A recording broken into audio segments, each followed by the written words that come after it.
আজকের সকালটা শুরু হয় এই জায়গা থেকে। আমার পাশে যাকে তোমরা দেখতে পাচ্ছ এ কিন্তু আমার ঠাম্মি, মানে বউ ভাবতে পারো আর কি। ওকে, তাহলে চলো আর দেরি না করে আজকের ভিডিও স্টার্ট করা যাক। 7 ডে চ্যালেঞ্জের আজকে তৃতীয় নাম্বার দিন। মার শরীরটা খুব একটা ভালো নেই, এর জন্য হালকা পাতলা কাজ আমি করে দিচ্ছি।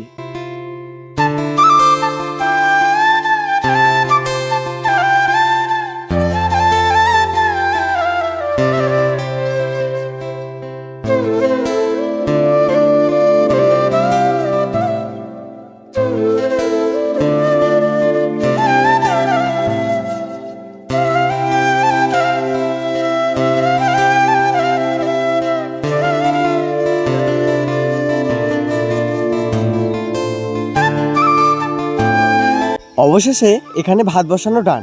এরই পাশে বসিয়েছি ডিম সিদ্ধ, প্রায় হয়ে এসেছে। A few moments later. এখন প্রায় দুপুর 12টা বাজে, আর কি শখ উঠে মাঝে সাঝে জানি না। এখন যাব ফুচকা খেতে। আমরা কিন্তু চলে এসেছি বাজারে, আর প্রথমে নিয়ে নিলাম একটা লেস। আর এই যে আমার পাশে যাকে দেখতে পারছো তোমরা তো একে চিনোই, এ আমার ভাগ্নে। আর এখন চলে যাচ্ছি ফুচকা খেতে। ভাগ্নে কি খাবি? ফুচকা। মতে ফুচকা। আর আমি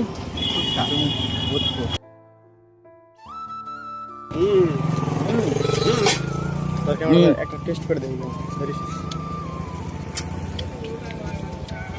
ফুচকা মোটামুটি টেস্ট ছিল, খুব একটা ভালো খুব একটা খারাপ। জানি না মেয়েরা ফুচকার এত ঝাল কিভাবে খায়। আমরা খাচ্ছি ফুচকা আগে, কিন্তু ঝাল লাগছে একটু পরে ভাই, খাওয়ার শেষে। মুখটা মিষ্টি করার জন্য নিলাম একটা কর্নেডো। তো আর কি, আজকের ভিডিও এই পর্যন্তই। ভালো লেগে থাকলে অবশ্যই চ্যানেলটিকে সাবস্ক্রাইব করতে একদমই ভুলবেন না। তোমাদের সাথে কথা হচ্ছে নেক্সট ভিডিওতে।